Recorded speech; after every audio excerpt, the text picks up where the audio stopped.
गैर फितरी इत्तेहाद है, आप कह रहे हैं। अली साहब आती रहिएगा। अभी नाजरीन को बराह रास्त लेके चलते हैं। पाकिस्तान तहरीक इंसाफ के रहनुमा इमरान इस्माइल इस वक्त न्यूज़ कॉन्फ्रेंस कर रहे हैं के लिए। ये इसीलिए इलेक्शन से भाग रहे हैं और ये इलेक्शन इंशाल्लाह साबित कर देंगे पाकिस्तान की तकदीर का कि आगे क्या होने वाला है।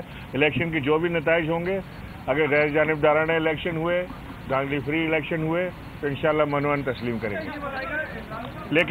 लेकिन इस इलेक्शन कमिश्नर के होते हुए शफाफ इंतखाबात की तवक्को कम है।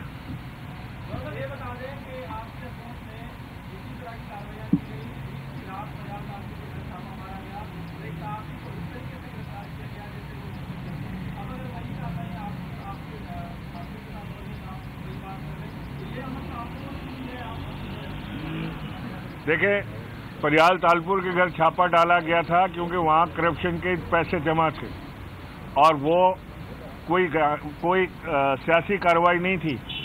अगर सियासी कार्रवाई होती तो फरियाल तालपुर बाहर ना निकल सकती। वफाकी हुकूमत बहुत बड़ी बला होती है। अगर किसी को उसने वफाकी हुकूमत ने टारगेट कर लिया ना कि उन्होंने इसको रगड़ना है, तो फिर वो जेल से बाहर नहीं निकलता होता। फिर एक के बाद दूसरा केस, दूसरे के बाद तीसरा केस बनता चला जाता। ये फिर बच के नहीं निकल सकते थे। लेकिन इनके ऊपर जो कार्रवाइयाँ हुई वो नवाज शरीफ के दौर में बने हुए केसों पे हुई। हमने केस नहीं बनाया फरियाल तालपुर के खिलाफ। वो इनके सजन जो आजकल बने हुए मुस्लिम लीग नून, उन्होंने केस बनाया था और उसी केस के ऊपर वो कार्रवाई हुई थी।